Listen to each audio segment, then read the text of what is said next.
Dear students of MBA third sem, strategic human resource management SHRM unit second के अंदर आज जो हम टॉपिक ले रहे हैं वो है lecture number 13 theories of strategic HRM।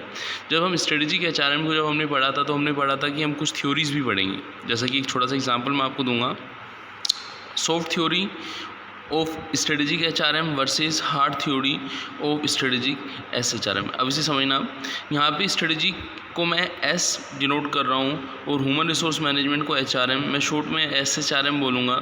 तो जब हम सॉफ्ट थ्योरी ऑफ SHRM की बात करेंगे, जब हम हार्ड थ्योरी ऑफ SHRM की बात करेंगे, तो आपके माइंड में कहीं ना कहीं हार्ड स्किल और सॉफ्ट स्किल माइंड में आता है, नहीं आता है। जब हम हार्ड स्किल की बात करते थे तो आपको याद हो हम बात करते थे उन स्किल्स की, यदि कोई पर्सन है, यदि वो ग्रेजुएशन के बेस पर या अपने MBA के बेस पर या फिर अपने जो भी कोर्स उसने किया उसके बेस पर वो कोई जॉब के लिए अप्लाई करता है, तो वो उसकी क्या है, हार्ड स्किल है। वो चीज़ रिक्वायर होगी, सभी कैंडिडेट के अंदर वो चीज़ रिक्वायर होगी।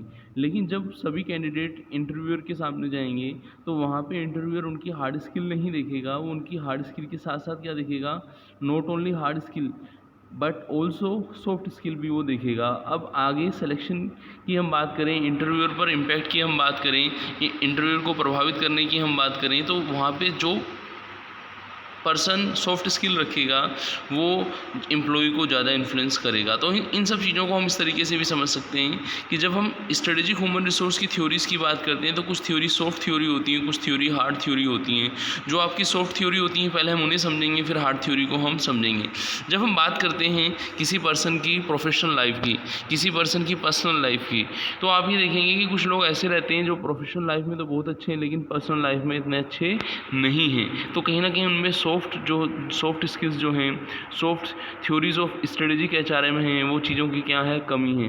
अब ये जो चीज़ें हैं एम्प्लॉय के अंदर हम कैसे लाते हैं, हमें उसी चीज़ को यहाँ पे समझना है। Theory of strategic human resource management के अंदर हमें समझना है। तो पहले हम हार्ड मॉडल पढ़ेंगे। हार्ड मॉडल के अंदर हम ये देखेंगे कि जो हमने ह्यूमन रिसोर्स से रिलेटेड जो पॉलिसीज़ बनाई हैं, जो सिस्टम बनाया है, जो प्रैक्टिसेस बनाए हैं, जो बिजनेस के लिए रिक्वायर है, वो चीज़ें एम्प्लॉय के अंदर हैं या फिर नहीं है। यदि वो चीज़ें एम्प्लॉय के अंदर हैं तो कहीं ना कहीं हम ये बात करेंगे कि वो जो एम्प्लॉय है वो ऑर्गेनाइजेशन की जो हार्ड थ्योरीज ऑफ SHRM है उसको वो क्या करता है, पूरा करता है। और यदि वो चीज़ें उसके अंदर नहीं हैं तो वो उन चीज़ों के लिए एलिजिबल नहीं माना जाएगा। तो हम इसके अंदर ये देखते हैं, हम क्वांटिटेटिव एस्पेक्ट को देखते हैं, हम उन चीज़ों को देखते हैं जो हमने पहले भी डिस्कस की थी। आपको याद हो हमने देखा था कि कोई भी ह्यूमन रिसोर्स है तो कहीं ना कहीं हम साइंटिफिक मैनेजमेंट के अंदर हम ये देखते हैं कि वो सब चीज़ें जो उस जॉब को करने के लिए रिक्वायर है। आपको याद हो जॉब डिस्क्रिप्शन हमने पढ़ा था ना, जॉब डिस्क्रिप्शन, ठीक है ना, वो चीज़ें रिक्वायर हैं। तो वो चीज़ें जो हम बात करते हैं, जॉब JD जिसको हम बोलते हैं, जॉब डिस्क्रिप्शन जो है, वो चीज़ें, जॉब स्पेसिफिकेशन जो है, वो चीज़ें यदि रिक्वायर हैं वो हार्ड मॉडल का पार्ट है।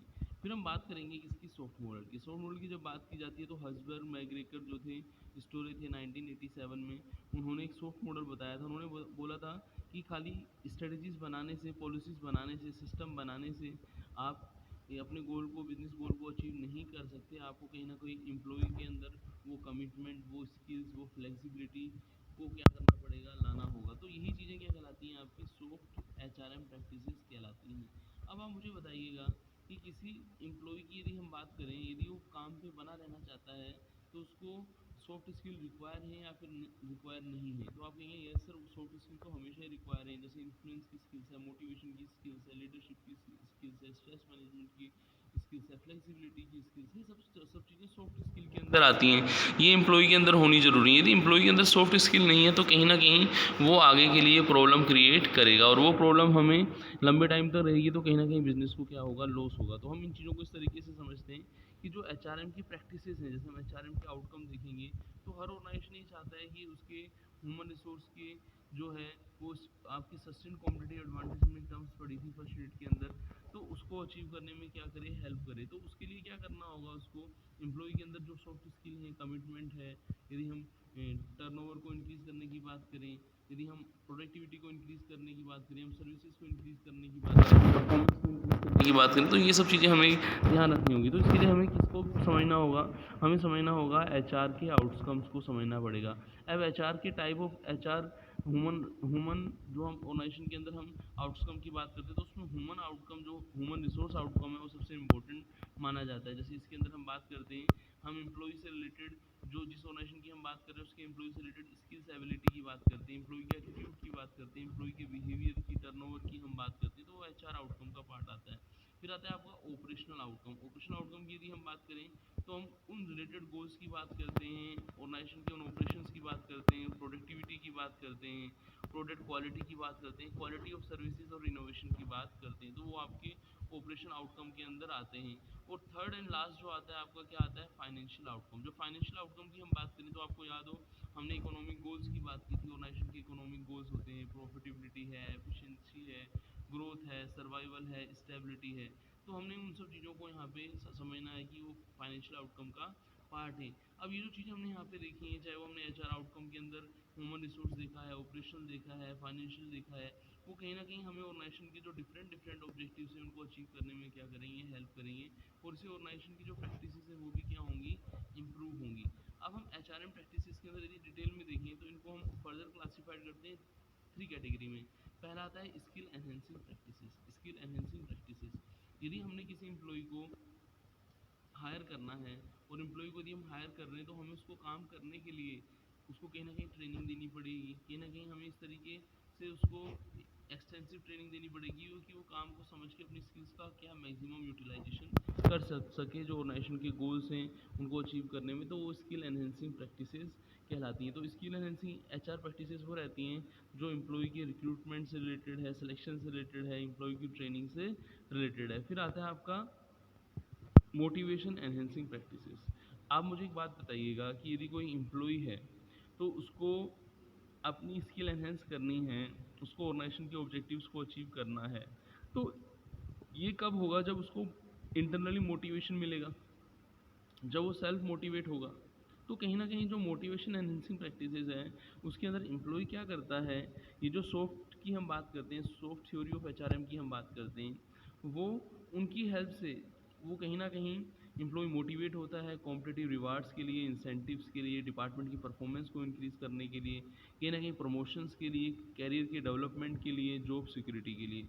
तो इन चीज़ों को हम किस में रखते हैं, इन चीज़ों को मोटिवेशन एनहेंसिंग प्रैक्टिसेस के अंदर रखते हैं। फिर आता है आपका अपॉर्चुनिटी एनहेंसिंग प्रैक्टिसेस। जैसा कि नेम से क्लियर है कि जो भी एम्प्लॉय है किसी ऑर्गेनाइजेशन के अंदर, जो भी एम्प्लॉय है वो क्या करेगा, वो अपॉर्चुनिटीज़ जो भी ऑर्गेनाइजेशन के ऑब्जेक्टिव्स को अचीव करने के लिए मिलेंगी उनको ग्रैप्स करेगा।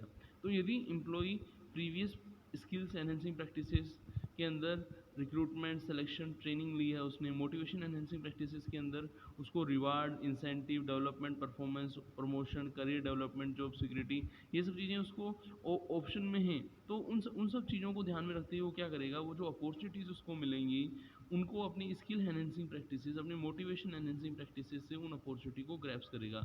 तो these are those practices that empower employ to use their skills motivation to achieve organisation objective. अब यदि हम इसके अंदर हम देखें तो जब हम आगे वाले लेक्चर्स के अंदर हम आएंगे तो वहाँ पे हम डिटेल में पढ़ेंगे। जैसे एचआर प्रैक्टिसेस में हम फ्लेक्सिबल जॉब डिज़ाइन होता है। फ्लेक्सिबल जॉब डिज़ाइन का मतलब ये हुआ कि एक एम्प्लॉय अपने पेस पर उसको कोई काम दिया गया, वो अपने पेस पर उस काम को पूरा कर देगा। फिर आता है जैसे हमने टीम वर्क पढ़ा था, ऐसे वर्क टीम रहता है, ठीक है ना, कि जो आपके कॉमन गोल के लिए group of person, group of employ जो है वर्क करेंगे। फिर यदि एम्प्लॉय का वर्क टीम की फॉर्म में ये कॉमन गोल के लिए कहीं वो वर्क कर रहे हैं तो उनका इन्वॉल्वमेंट भी होगा और वो इन्फॉर्मेशंस को यूज़ करके क्या करेंगे, उन अपॉर्चुनिटीज़ को ग्रैब्स भी करेंगे। तो ये आपका क्या कहलाता है, अपॉर्चुनिटी एनहेंसिंग प्रैक्टिसेस कहलाता है। तो इस लेक्चर के अंदर हमारा यही समझना है कि जो ह्यूमन रिसोर्स है वो कहीं ना कहीं जो आपकी स्किल एनहेंसिंग प्रैक्टिसेस हैं, मोटिवेशन एनहेंसिंग प्रैक्टिसेस हैं, वो उनको यूज़ करें। एक छोटा सा एग्जांपल मैं आपको देता हूँ।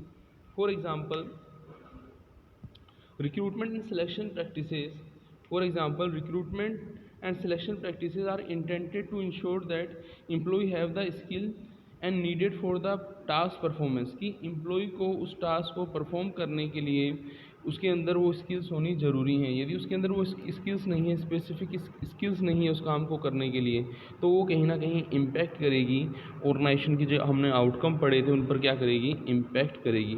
तो हमने यही समझा कि जो भी हमने प्रीवियस आपकी मोटिवेशन एनहेंसिंग, आपका अपॉर्चुनिटी एनहेंसिंग, जो भी हमने प्रैक्टिसेस पढ़ी हैं, 4 प्रैक्टिसेस पढ़ी हैं, वो हमें हेल्प करती हैं एम्प्लॉय को ऑर्गेनाइजेशन के अंदर अपनी स्किल्स को इम्प्रूव करने में, अपने स्ट्रेटेजिक और आपके जो हम बात कर रहे थे जो फ्लेक्सिबल वर्क असाइनमेंट है उनको पूरा करने में। तो वो अपने पेस पर कहीं ना कहीं फ्लेक्सिबल वर्क असाइनमेंट्स को पूरा करते हैं, टीम में एक साथ होकर वर्क करते हैं, एम्प्लॉय का इन्वॉल्वमेंट रहता है, वो अपॉर्चुनिटीज़ को ग्रैब्स करते हैं और ऑर्गेनाइजेशन के ऑब्जेक्टिव को अचीव करते हैं। तो इस लेक्चर में हम इतना ही पढ़ेंगे, मिलते हैं नेक्स्ट लेक्चर में। थैंक्स।